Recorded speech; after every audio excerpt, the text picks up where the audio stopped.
Waalaikumsalam warahmatullahi wabarakatuh. Waalaikumsalam warahmatullahi wabarakatuh. Baik, malam hari ini kemarin libur, kebetulan saya ada meeting.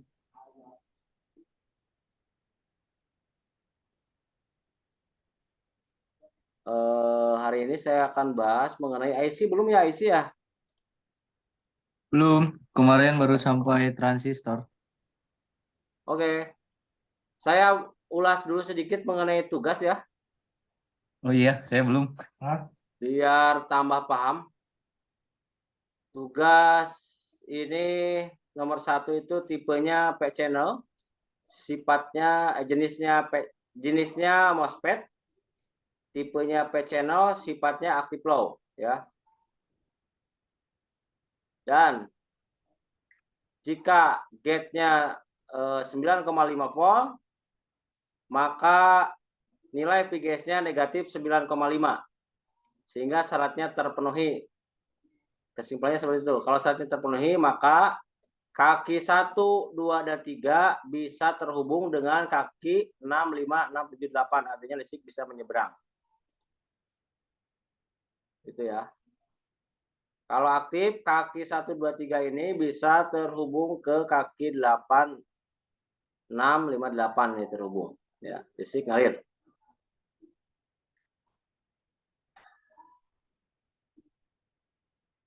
Nomor 2, berapa nilai tegangan pada kaki P, Ki 38. Nilai tegangan pada kaki 4 P 38 sebagai kaki gate yaitu 9,5 volt.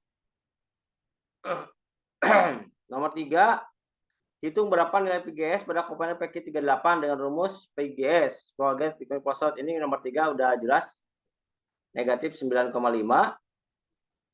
volt. 4, simpulkan hasil perhitungan PGS-nya jika nilainya memenuhi syarat. Ini sudah terpenuhi ya syaratnya, maka ini terhubung. Kaki 1 ke kaki 8 itu terhubung. Artinya saklarnya aktif. Nah, nomor 5 nih banyak yang bingung nih. Jika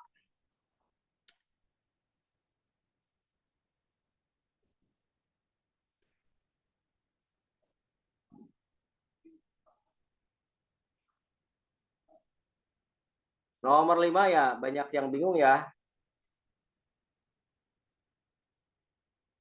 Nih. Jika ini kemudian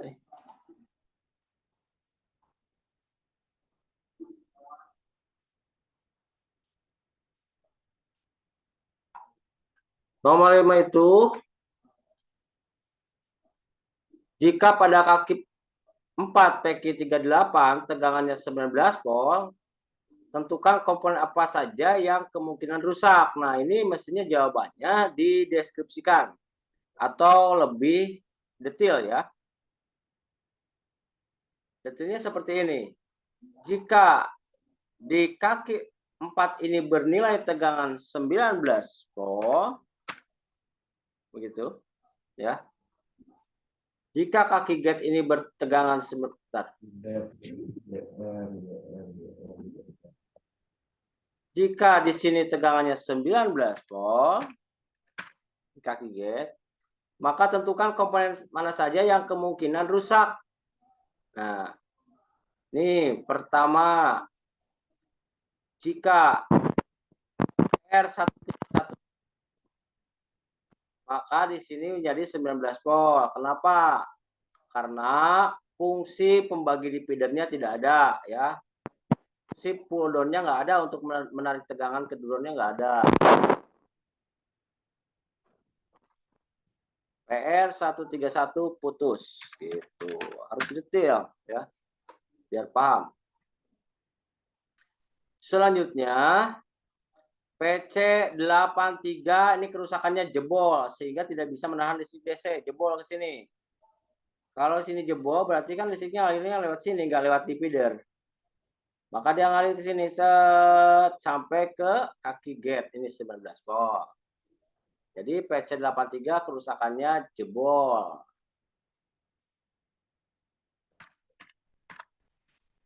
Nanti lihat lagi di modulnya.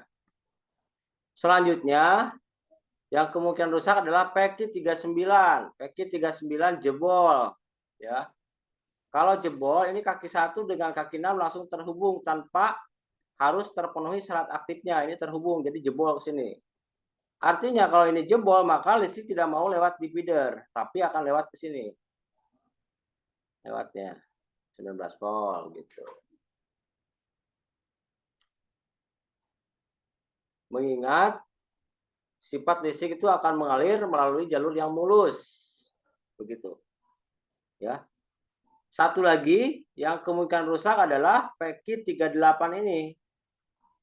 PEKI 38 ini kemungkinan bocor bisa. Kalau bocor ini dari kaki sos ke gate itu ini terhubung ke sini bocor. Listriknya kalau bocor tuh ke sini. Maka kalau dari sos di sini kan 19 volt sosnya. 19 volt. Nah, kalau PEKI 38 bocor, maka sos ke gate akan terhubung. Nih, listriknya jebol ke sini ke gate. Gitu ya, Pak Aidin. Paham, Pak? Paham, Pak. Oke. Yang lain semoga paham. Ada yang mau ditanyakan? Pendi. Apa, Pen? Halo. Gak ada yang ditanyakan?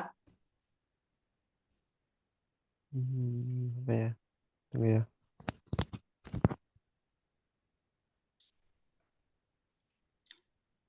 Tiket.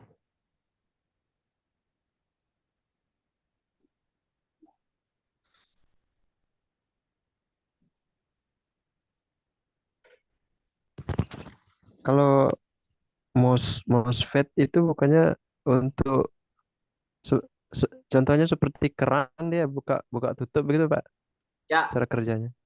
cara kerja itu seperti keran air ya. Kalau di listrik namanya saklar gitu. Ya.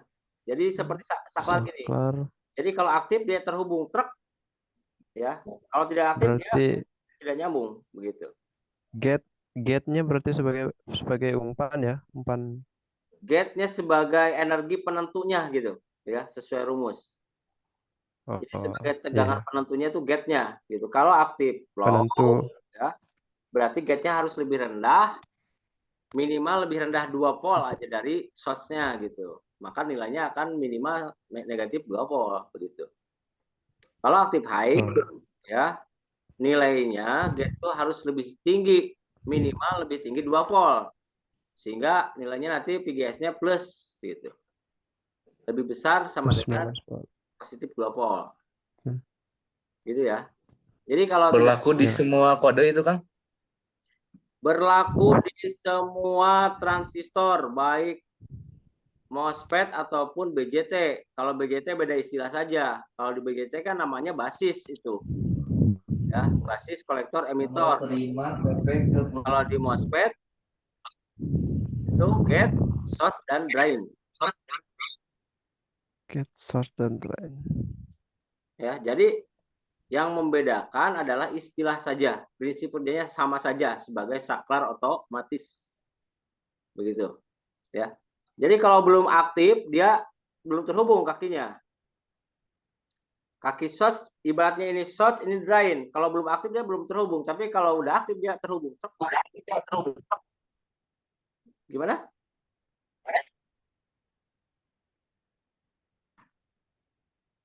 Oke, bisa dilanjut?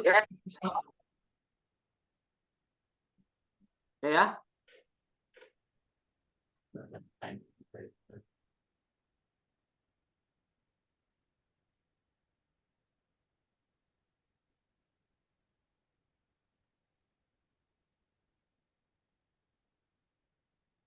Lanjut. Lanjut, Pak, lanjut. Lanjut ya. Nah, kalau udah dikerjakan tambah paham barusan saya jelasin. Kalau belum dikerjakan belum ngeh nanti. Ngehnya kalau ngerjain. Ya. Pak Aidin udah paham? Pak Aidin udah paham.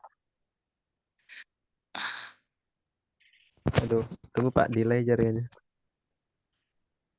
Jaringannya delay ya. Masih cari tempat yang bagus dulu. Ya.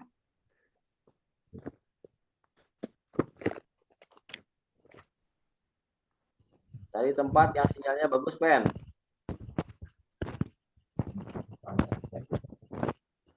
Ya Pak, ini. Udah.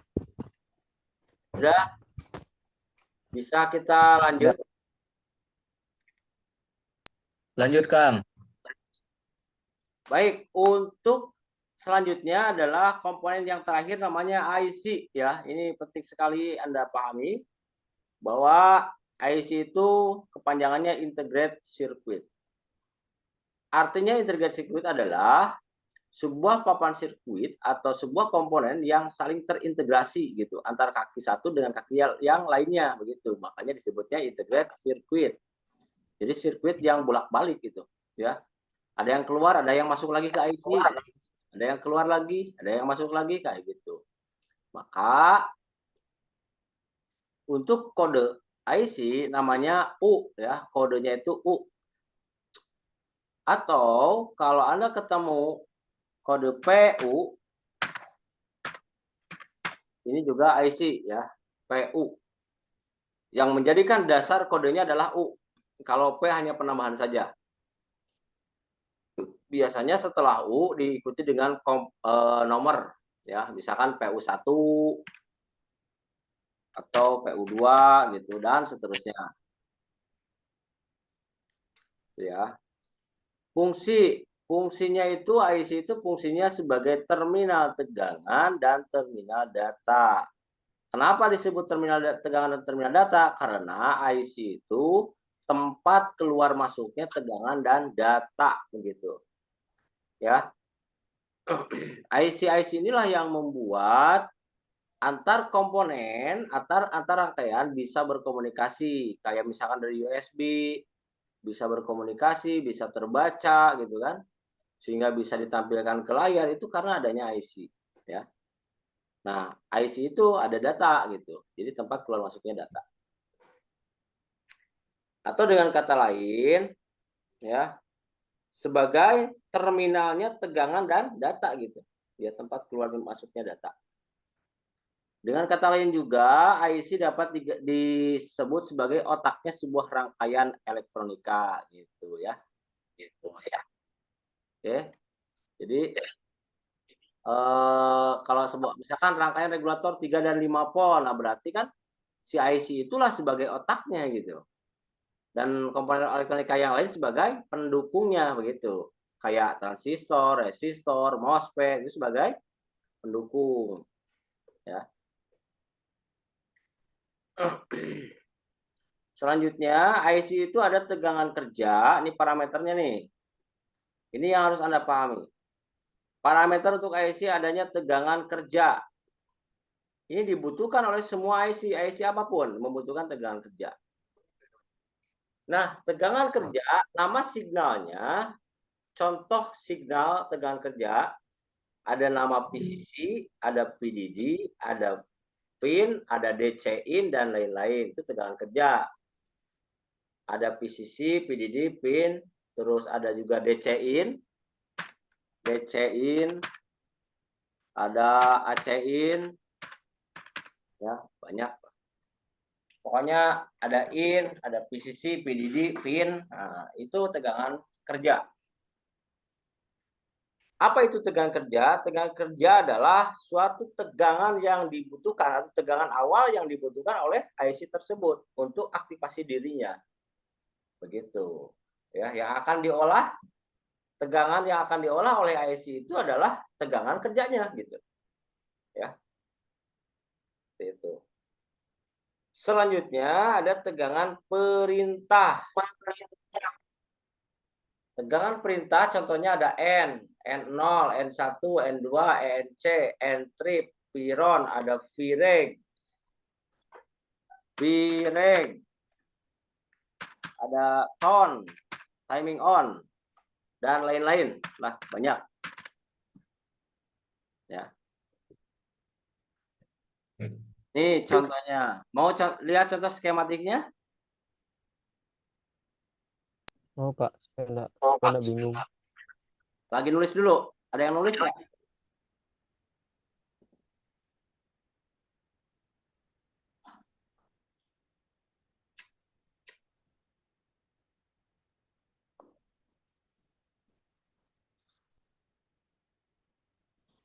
Oke, selanjutnya parameter IC itu adanya proteksi ya terhubung dengan ground. Direct. Artinya komponen IC pasti ada salah satu kaki yang terhubung ke ground. Itu sebagai proteksi. Kenapa ada proteksi? Karena ya ketika IC itu mendapatkan tegangan berlebih atau arus berlebih, maka dia akan protect ya. Akan mengorbankan dirinya gitu. Jebol disebutnya short begitu. Lalu parameter yang terakhir dalam IC adanya laporan kerja. Biasanya laporan kerja itu namanya power good gitu. Ya. Laporan kerja itu namanya power good. Sampai sini dulu ada yang mau ditanyakan nggak?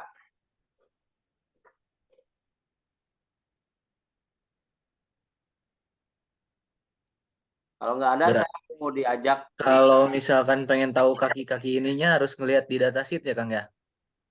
Di skematik ada, ya. Oh di Kita skematik ada. butuh datasheet itu kalau nggak ada skema. Kalau nggak ada skematiknya nggak ada, board view nggak ada, baru menggunakan datasheet itu jurus terakhir. Ya, karena setiap IC diproduksi pasti ada datasheetnya. Begitu. Di Google banyak datasheet. Free lagi. Tapi kalau skema jarang yang free gitu. Ya. Kalau skema jarang yang free. Makanya kalau Anda butuh file-file skematik, board view, BIOS, Anda kirimkan hard disk eksternal dari sana ke sini. Nanti saya kopikan. Karena ini ada 500 GB lebih gitu. Filenya. Gratis ya. Gratis. Yang penting Anda kirim aja hard disk eksternalnya. Oh, buat alumni mah gratis. Saya kasih. Ya. Apalagi yang sering ngerjakan tugas mah dikasih filenya. Ya, yang penting medianya kirim sini gitu ya.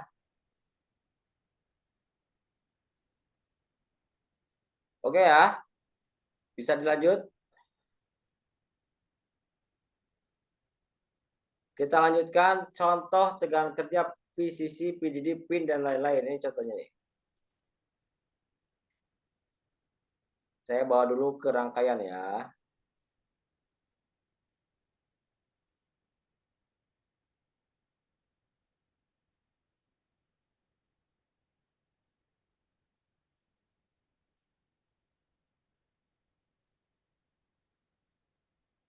Nah, ini contoh.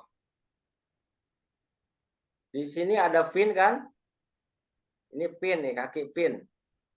Pin ini sebagai tegangan kerja gitu ya. Pin ini sebagai tegangan kerja. N ini sebagai tegangan perintah. Pireg 3 juga perintah. Pireg 5 perintah. Gitu ya. Terus di sini ada N-trip 2, N-trip 1. Ini perintah ENC, ini tegangan perintah. Gitu. Ya. Kalau FB ini sebagai umpan balik nih dari outputnya. Nah, ini ada lagi tadi apa parameternya? Laporan kerja ya. Laporan kerja ini sebagai power good. Nah, ini power good, laporan kerja. Begitu, ini harus hadir nih. Kalau rangkaian ini bekerja dengan baik, maka power good akan keluar. Ya, sebesar 3 volt. Kalau di rangkaian ini, gitu. Power goodnya namanya 3 PPCU, 3 volt nih. Dilaporkan ke ICCO. Ya, contoh tegangan kerja. Nanti ini akan saya jelaskan lebih detailnya ketika sudah bahas rangkaian ini. Oke, kita balik lagi ke atas. Sampai sini dulu paham tentang tegangan kerja dan perintah? Paham. Jadi IC itu di dalamnya adalah komponen di dalam komponen gitu. Dalam satu IC di dalamnya itu bisa beberapa puluh, ratus, ribu ya transistor gitu. Banyak saklar di sini. Di dalam IC itu banyak komponen. Ada resistor, ada transistor, banyak dalam IC di dalamnya. Makanya disebutnya IC. Begitu.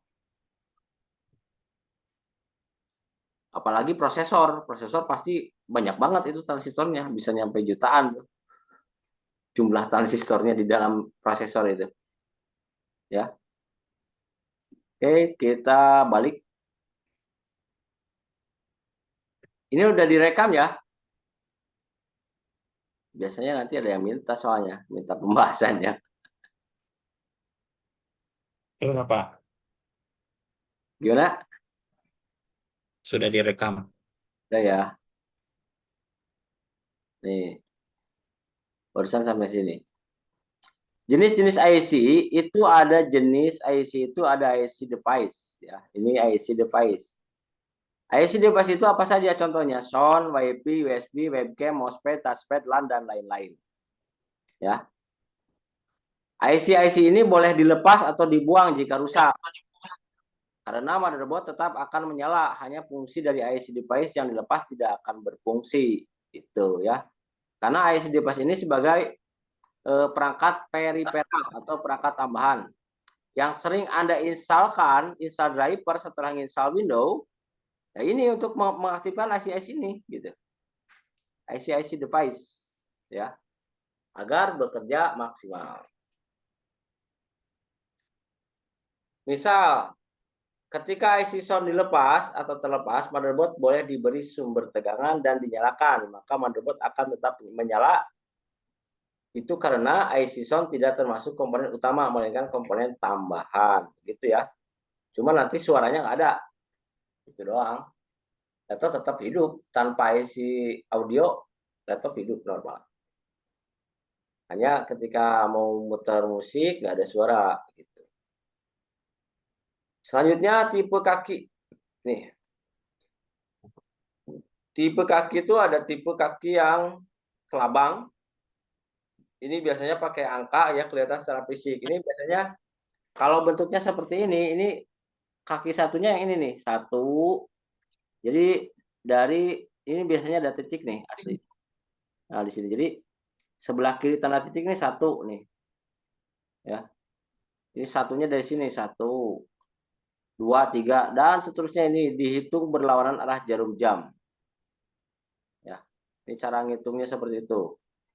Jadi cara menghitung kaki IC itu dimulai dari kaki sebelah kiri tanda titik, hitung berlawanan arah jarum jam. Ya, itu untuk menghitung kaki kelabang. Kalau yang jenis BGA, ini contohnya IC-nya seperti chip itu kan jenisnya BGA tuh. Ini tidak bisa terlihat dari luar karena kakinya di bawah badannya, begitu. Makanya disebutnya BGA, ball ground array, gitu. Ya, artinya ground itu di bawah badannya, seperti itu. Nah, kalau komponennya dibalik seperti ini nih, kelihatannya, begitu ya. Kalau untuk menghitung jumlah nama kakinya itu menggunakan matrik. Jadi ada kombinasi huruf dan angka ya untuk IC BGA, jenis BGA. Contohnya seperti ini. Ini contohnya. Kalau di sini namanya A1 ya, kaki yang di sini. Kalau yang di sini boleh bantu? Yang ini A5. H5. 5. Ya, H5. A5. Ya, kalau di sini E9. kalau di sini E1. Nah, gitu ya. Jadi di skematik itu nanti untuk menentukan jumlah nama kaki ini kaki berapa, itu kombinasi antara huruf dan angka ya. Menggunakan sistem matrik. Kayak di Excel kan ada baris, ada kolom kan? Ini kolomnya gitu. Ini barisnya, baris 1 2 3 4 5. Kayak gitu kan? Ya. Oke. Kita break dulu. Break 5 menit, saya undang lagi ya. Diundangnya langsung tanpa dijadwal. Oke, Pak. Oke, saya akan bahas mengenai IC pembanding. Di modul juga sudah tertulis cara menghitung kaki pada IC, yaitu dengan dihitung muter berlawanan dengan arah jarum jam dari kaki yang berada di sebelah kiri tanda titik. Gitu. Oke ya. Break dulu 5 menit, nanti saya undang lagi. Ya. Sekian, terima kasih. Assalamualaikum warahmatullahi wabarakatuh. Waalaikumsalam. Waalaikumsalam.